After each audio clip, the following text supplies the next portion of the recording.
자, 96번 발달범죄학입니다. 여러분들 삼손, 샘슨 했는데 삼손 이렇게 기억하시고요. 삼손, 라우. 이 두 사람이 90년대에요. 얼마 안 되죠. 시기적으로 얼마 안 됩니다. 1930년대에 이루어졌던 귤룩 부부의 연구를 재분석하고 활성화한 이론이다. 이렇게 기억하시고요. 중요한 내용입니다. 자, 발달범죄학은 행위자의 생애 과정이라는 생애 과정, 살아온 과정이죠. 맥락 속에서 범죄를 설명하려는 이론적 사조이다. 자, 범죄성이란 것은 뭐냐? 행위자가 태어나고 성장하고 살아가는 전 과정 속에서 경험하는 다양한 요인들과의 상호작용 속에서 변화해가는 역동적 개념이다. 딱 정해져 있지 않다는 거야. 앞에서 우리 봤던 대로 잠재적 특질 이론은 뭐예요? 성장기에 어떤 문제가 있건 아니면은 어떤 강압적인 상황이 됐건 한번 범죄성이 그러한 자기 통제력이 약한 상태에 있게 되면 어떤 형식으로든지 범죄를 하게 된다. 이 개념이란 말이죠. 그런데 이건 뭐예요? 아니다. 전 과정 속에서 경험하는 다양한 요인들에 의해서 상호작용 속에 변화해가는 역동적 개념이라는 게 범죄라는 것이.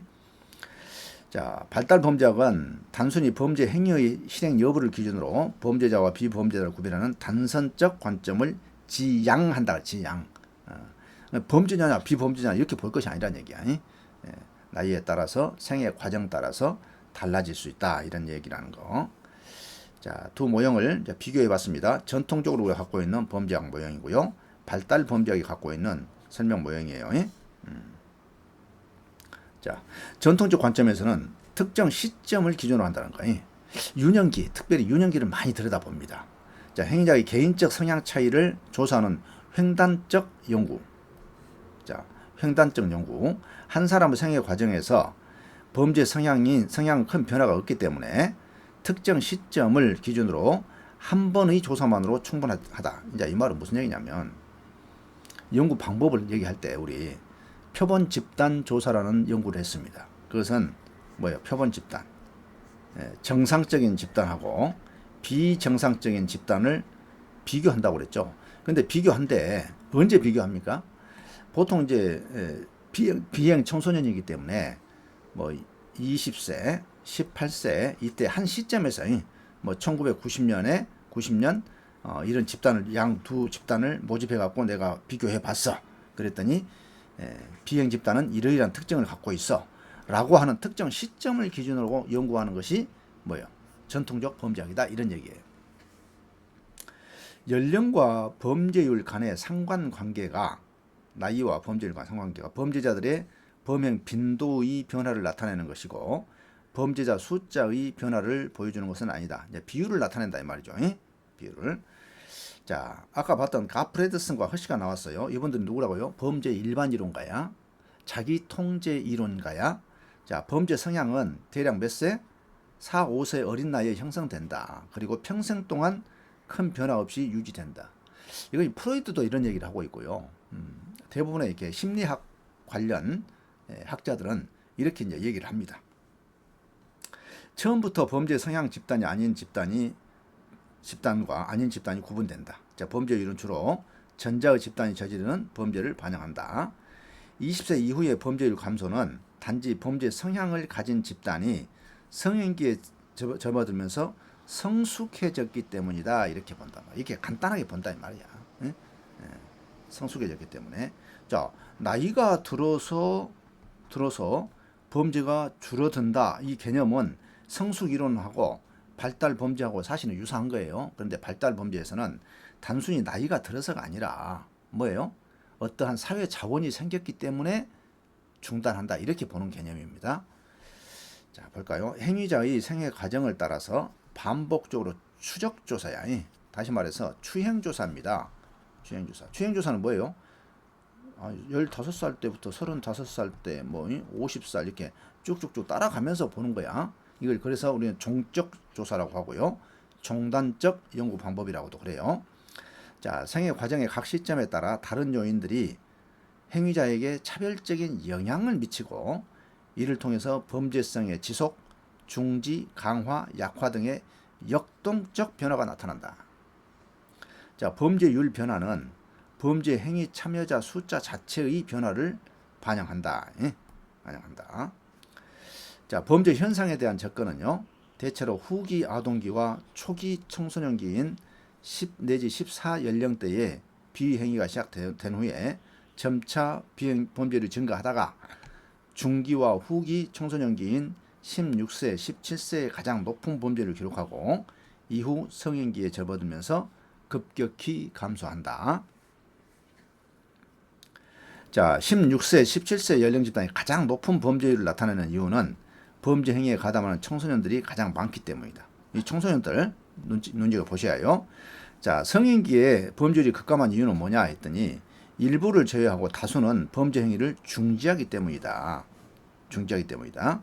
자, 20대 초반 이후에도 범죄에 가담하는 자들은 경력 범죄자가 돼서 지속적으로 높은 범죄를 나타낸다. 이 말은 무슨 얘기예요? 20대 초반 이후에도 철이 들만한 나이가 지났는데도 범죄를 한다. 그 애들은 경력 범죄자, 다시 말해서 직업 범죄자가 될 가능성이 크다. 이런 의미입니다. 자, 발달 범죄의 특징입니다. 자, 비행 청소년들의 어렸을 때의 경험을 중시해요. 한편으로 아동기에서 청소년기로 성장하는 과정에서 경험하는 다양한 변화들을 중시합니다. 일생 동안 범죄와 관련한 개인의 내재된 변화를 설명하고자 했다. 내재된 변화, 내면화된 변화를 설명하고자 했다는 거. 자, 인지적 관점에서 봤다는 얘기예요. 연령에 따른 범죄 행동에 대한 유발 요인, 억제 요인을 확인하고요. 이 요인들은 개인의 범죄에 최초로 진입하는 요소와 범죄를 지속하거나 중단하는 원인을 설명해 준다. 자, 성장과 범죄 행동의 과정에서 생활 사건의 영향에 관한 용어다. 생활 사건 뭐가 있을까요? 결혼, 취업, 또 혹시라도 교도소 가는 수감 생활 이런 것들이 범죄 행동과 깊은 관련이 있다. 이렇게 보고 있습니다. 자, 이거 이제 이 발달 범죄학을 전체를 봐야 하니까 조금 깁니다. 자, 발달 이론, 발전 이론은 비행의 발전과 중단에 영향을 미치는 요인으로 기존 사회 통제 이론이나 차별적 접촉 이론, 사회 학습 이론 등에서 강조되었던 다양한 사회 환경 요인들을 강조한다는 거예요. 자, 사회 환경 요인들이 영향을 미친다 이런 얘기입니다. 자, 다차원적 접근하고 있어요. 자, 생애 과정 이론은 범죄성의 원인을 부정적 성격, 교육 실패, 가족 관계 등으로 보는 다차원적 이론이다. 하나만 원인이 아니라는 것이죠. 자, 범죄성은 단일의 원인에 기결될 수 없고 단일의 기본적인 경향을 표상하는 것도 아니다 그랬어요. 자, 같은 말이죠. 다양한 요인의 영향을 받는다는 거. 자, 이론의 통합적 시도라는 거예요. 통합적. 이게 지금 발달 이론이 사실은 통합 이론의 중에 하나입니다. 자, 생애 과정 이론은 생물학적, 발달론적, 사회 유대, 사회 학습 이론, 기타 기존의 통제 이념을 통합한 시도이다. 이렇게 보라는 얘기예요. 자, 인간은 생애 과정 속에서 인간의 성장 과정과 발전을 의미하는 많은 전환을 경험한다. 그러한 경험을 통해서 변화한다는 얘기죠. 자, 생애 과정 이론의 가정입니다. 범죄성 개시의 나이가 어릴 때 범죄를 할수록 범죄의 경력은 더 빈번하고 다양하며 지속될 것이다. 어린 나이에 문제를 일으킨 애들은 나이가 들어서도 그럴 가능성이 크다는 거예요. 자, 범죄 시기가 다를 수가 있다는 거야. 자, 범죄자 범죄 경로도 다르지만 어떤 사람들은 아주 어린 나이에, 어떤 사람들은 10대에 들어서, 어떤 사람들은 청소년기에 범죄를 손을 떼고 범죄를 개시하고, 또 어떤 사람은 청소년기에 범죄를 떼고 다른 사람들은 성인이 돼서도 계속한다. 이러한 특징들을 가지고 있다. 이러한 것들을 연구하는 것은 뭐라 한다? 오늘 발달 범죄 이론 이렇게 얘기를 합니다. 자, 이 이론과들을 좀 봐두셔야 해요. 자, 교육 부부가 나오죠. 교육 부부는 우리 형사 정책에서 또는 범죄학에서 빼놓을 수 없는 분이에요. 매우 다양한, 매우 광범위한 연구를 하신 분입니다. 자, 1930년대 하버드대에서 생애 과정 이론을 연구하셨다는 얘기야. 종단 연구라고 했어요. 이걸 추행 연구라고 한다고 그랬죠. 아이들이 이제 물론 이분은 이제 종단 연구뿐만 아니라 횡령 연구도 하시고요. 신체적 특징도 보시고요. 체형도 보시고요. 또 심리학에서 로드샤와 검사지를 가지고 적극적으로 심리 분석도 해보시고요. 아주 다양한 형태의 연구를 하십니다. 그런데 그 중에 하나가 뭐가 있었다? 생애 과정 연구가 있었다니까요. 이것을 인간적 사회적 요인들이 범죄성과 관련이 있다. 가장 중요한 요인은 뭐냐? 가족 관계더라. 이렇게 이제 이분이 이제 연구를 해놨습니다. 그런데 그것이 그냥 묻혔어요. 한 60년 동안 묻혔다가 샘슨과 라웁이 나이 등급 이론이라고 해. 자, 이 나이 등급 이론은 사실은 이제 뭐 비슷한 다 다른 데도 쓸 수 있는 용어들이에요. 자, 90년대에 와서 귤룩보비의 세심한 경험적 연구를 얼마나 세심하게 해서 추행 연구라니까 이것은 따라가면서 한 거예요. 이상적인 연구 패러다임으로 재평가를 합니다. 우리가 한번 이 방법대로 연구를 해볼게 라고 한 거예요. 자, 비행소년이 후에 정상적인 삶을 살게 되는데 그것은 뭐냐? 결혼이냐, 군 복무나 직업이나 형사사법 절차 경험, 다시 말해 교도소 갔다 온 경험 등 이런 것들을 사회 자본이라고 얘기합니다. 이러한 사회 자본이 원인이 된다는 거예요. 그래서 공식적, 비공식적 통제를 통해서 범죄에서 탈출하더라. 이걸 연구 결과로 나타낸 거예요. 이것이 바로 발달 범죄학이다. 이렇게 본 거예요. 자, 유사한 내용이 나옵니다. 이 패링턴이라는 사람입니다. 패링턴은 일탈 행동 발달 이론이라는 말을 써요. 자, 일탈 행동이 발달한다 이런 얘기야. 이것도 나이 등급 이론입니다. 나이에 따라서.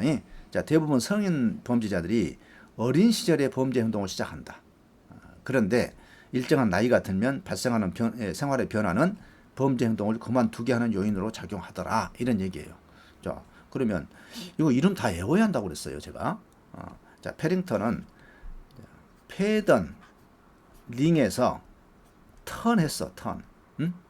깡패가 맨날 어디 링에 올라가서 싸운단 말이죠. 그런데 다른 사람들 패던 링에서 턴 해가지고 일탈 행동이 않게 되더라 이런 얘기야. 이렇게 암기를 해놓으세요. 패링턴. 그 다음에 이제 손발이 나와요. 손발이. 션벨입니다. 손발이 상호작용해야 우리가 이제 신체적인 기능을 하잖아요. 네, 이분도 이름 속에가 거의 들어있어요. 션벨이야. 자, 사회 유대 약화와 일탈 행동은 상호작용한다는 이론을 전개를 합니다. 상호작용한다. 손발이 상호작용하는 거예요. 자, 사회 유대 약화. 일탈 행동을 하게 되면 사회로부터 어때요? 손가락질 받잖아요. 아버지로부터, 부모로부터 손가락질 받습니다. 그래서 약화가 돼, 관계가 약화돼, 애착심이 약화되고, 믿음이 약화되고, 또 뭐예요? belief, 또 C가 commitment, 전념하지 않게 되고, 아이, 나는 뭐, 이런 사람이야 라고 자기 관념을 심게 된다니까. 이거 상호 작용을 해서 더 깊은 늪으로 빠지게 된다는 것이 션베리의 상호작용 이론입니다. 자, 청소년기에 사회 유대가 약화되잖아요. 범죄가 시작합니다. 비행 청소년들과 유대가 발달해요. 누군가를 만나야 하거든. 그럼 일탈 행동이 관여하게 되고 이것이 일탈 행동이 빈번해지면서 사회 유대는 더욱 약화되고 이런 것들이 계속 강화된다 이 말이죠. 만성적인 범죄 경력을 갖게 된다. 자, 범죄성의 출발과 지속에 관련된 변수들 사이에 인과관계는 양방향적이다 이런 얘기야. 어떤 것들이 일탈 행동 자체가 문제가 아니라 일탈 행동과 사회활동, 사회 유대 약화가 서로 상호 양방향적으로 활동하더라 이런 얘기입니다. 다 기억하셔야 합니다. 자, 발달 이론가들. 그 다음에 발달 범죄의 유형화가 나와요. 유형화. 아주 중요한 내용이죠. 이 패터슨하고 모핏이 나오는데 패터슨은 뭐라고 하냐면 조기에 이른 나이에 하는 애들이 있고 나이가 들어서 하는 애들이 있더라 이렇게 얘기를 합니다.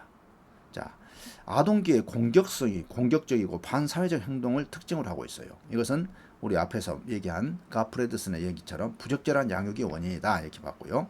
학업에 실패하고 친구 집단의 거부가 이루어지고 이중 실패가 되고 비행 집단 참가하고 만성적인 범죄자가 되는 이러한 과정을 조기 개시형이라고 봤어요. 조기 어린 나이에 범죄를 하면요, 일탈을 하면 나이가 들어서도 계속 그렇게 될 가능성이 크다라는 얘기입니다.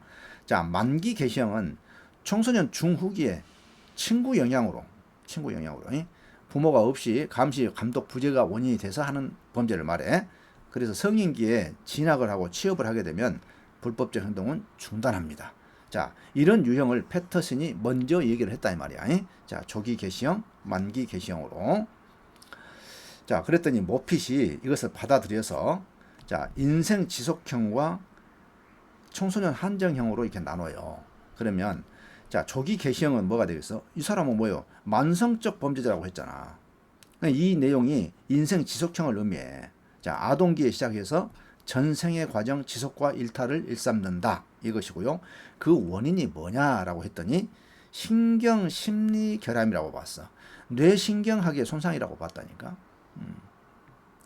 자, 여러분들 신경 심리 이런 말이 나오면 뇌과학의 영역입니다. 자, 어린아이 때 피학대를 받아요. 응? 엄마가 막 매를 들고 함부로 때린다거나, 아버지가 술 마시고 늘 가정 불화를 겪는다거나, 이럴 때 아이는 정서적 불안정에 시달리게 되고, 정서적 불안정이 결국은 뇌신경 발달을 하는데 영향을 미쳐요. 그래서 이게 이제 시냅스와 뉴런을 통해서 뭔가 그 아이의 정서적이 됐건 또는 지능이 됐건 이런 것들이 이제 발달해 가는데 그 발달을 못하게 되어버린다니까. 이게 궁극적으로 문제를 일으킨다고 봐요. 그리고 언어나 인지 능력이 장애 현상이 나타나. 이런 아이들이 말을 잘 못해 사실은. 또 인지 능력이 뭐예요? 옳고 그름을 좀 판단을 못한다는 얘기야. 이런 것들이 장애가 나타나서 인생 지속형적인 평생 동안 범죄인으로 살아가는 불행한 삶을 살게 된다 이런 얘기입니다. 그런데 이 원인이 뭐냐 했더니 부모의 학대 등 정상적인 애착 관계 미형성이 원인이다. 이렇게 애착 어태치먼트 기억하셔야 합니다. 자, 그 다음에 청소년 한정형이 나와요. 자, 청소년 때만 하는 거야. 그러니까 사춘기 집중적인 일탈을 하고 성인이 되면 중지를 해요. 자, 부모와 정상적인 애착 관계를 형성합니다. 자, 원인은 뭐냐 했더니 신체적, 정신적 성숙의 차이가 나타나더라는 거야. 그래서 덩치는 산만한데 마음은 아직은 아니야. 그래서 오는 문제. 또 사회 모방 같이 연결되어 있는데요.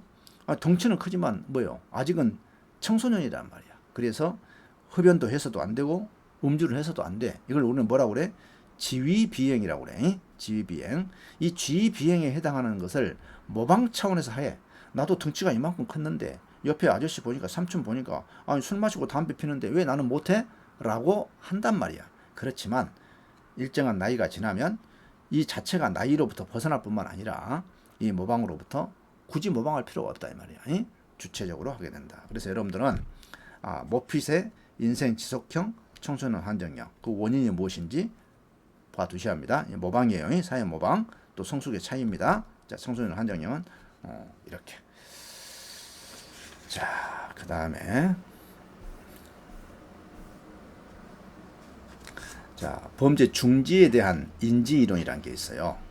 범죄 중지를 하는데 인지적 관점에서 인지가 발달하면 범죄를 않게 된다 이런 얘기입니다. 이 인지라고 하는 거 여러분들 제가 언제가 얘기해서 스키마라는 게 아니 스키마.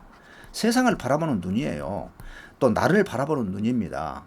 자, I am okay, you are okay 하면 어떻게 되겠어요? 나도 옳고 너도 옳다고 하면 갈등이 없어. 싸울 일이 없어. 그런데 I am not okay도 문제고요. You are not okay도 문제야. 자, 세상을 바라보는 창이라고 그랬어. 눈을 갖고 우리는 모두 다 자기만의 색깔의 눈을 갖고 있습니다. 안경을 끼고 있어. 그 안경의 색깔이 부정적이냐 긍정적이냐 이거예요. 이게 바로 이제 인지입니다. 자, 지오다노의 동료들의 인지적 전환 이론이라는 게 있어. 인지적 전환이야. 세상을 바라보는 눈이 바뀌었다는 얘기야.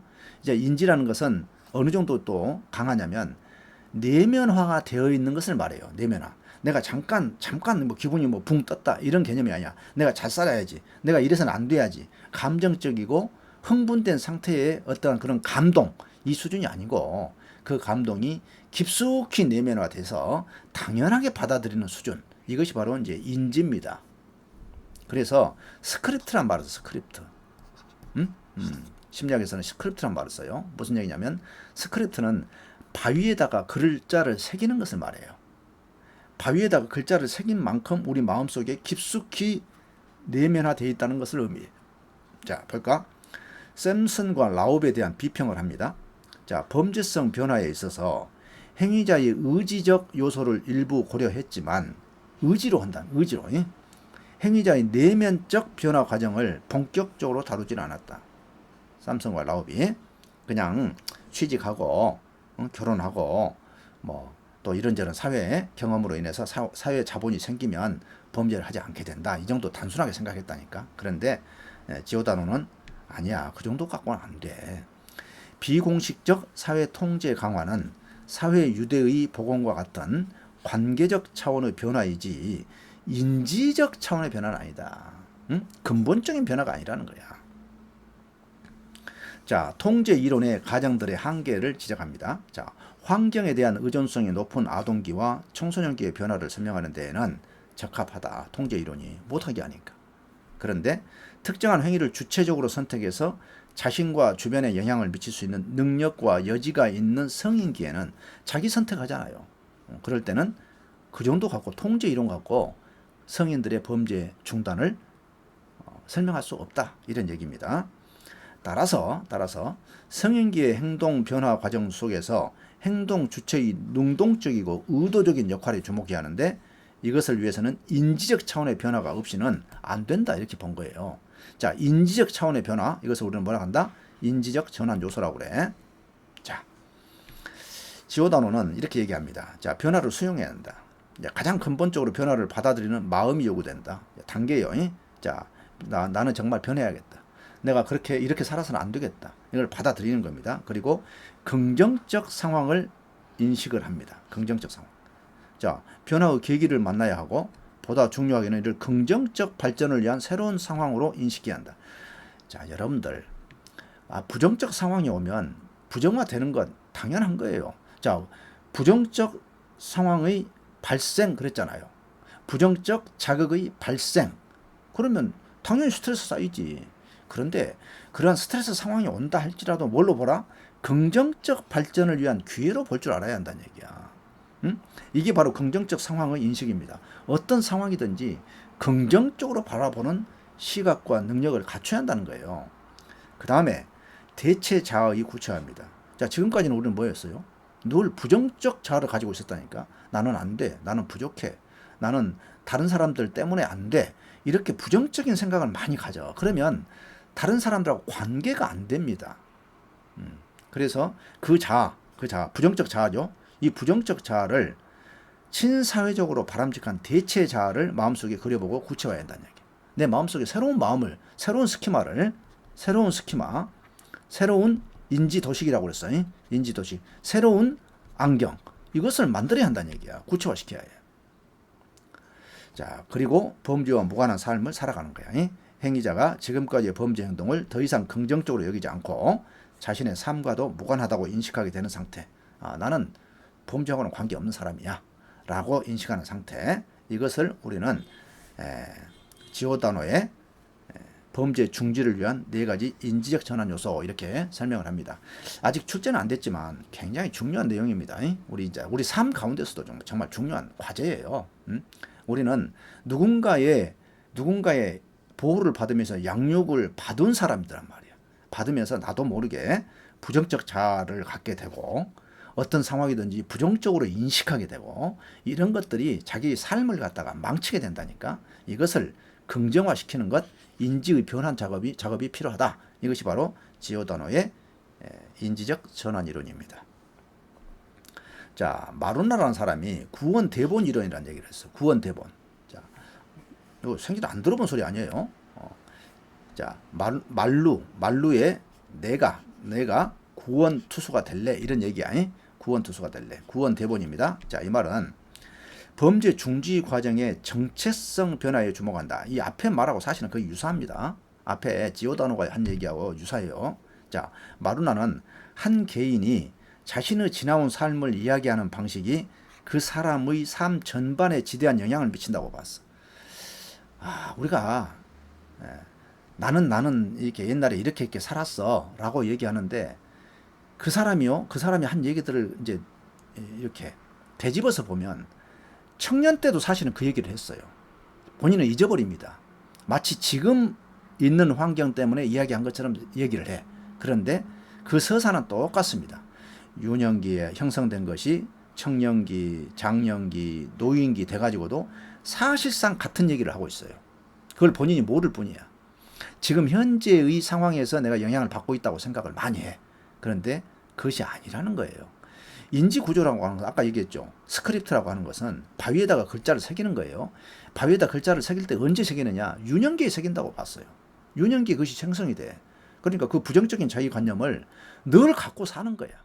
그것을 확인하기 위해서 사는 것이고 사람을 또 그것을 확인하기 위해서 사람을 건드려보고 그리고 사람이 나를 배신하면 역시 세상은 사람은 믿을 수 없어 라고 확신하고 강화하면서 살아가는 인생이다. 그게 뭐다? 대본이란 거야. 대본. 이 대본이 있다는 거야. 내가 삶을 어떻게 살겠다고 하는 대본을 갖고 있다는 거야. 그래서 구원 대본이란 것은 이 기존에 갖고 있는 이 절망적인 실패하는 내가 이 삶은 나는 굉장히 외롭고 슬픈 삶이야 라고 썼던 유년기에 썼던 그 대본을 찢어버리고 새로운 대본을 써야 한다는 거예요. 그게 바로 뭐예요? 구원 대본 이론입니다. 자, 스스로가 과거의 삶을 어떻게 바라보는가는 그 사람의 성격이나 배경을 드러낼 뿐만 아니라 현재와 미래에 취할 행동과 선택을 형성한다는 거야. 나는 너무 슬픈 과거를 갖고 있어. 나는 너무 외로웠어. 그러면 현재에도 그렇고 미래에도 그렇다는 얘기야. 그렇게 갈 가능성이 크다는 얘기야. 뭐 때문에? 그 사람의 대본이 그렇게 쓰여 있다니까. 나는 그렇게 살겠다고 이미 자기 역사를 써놨어.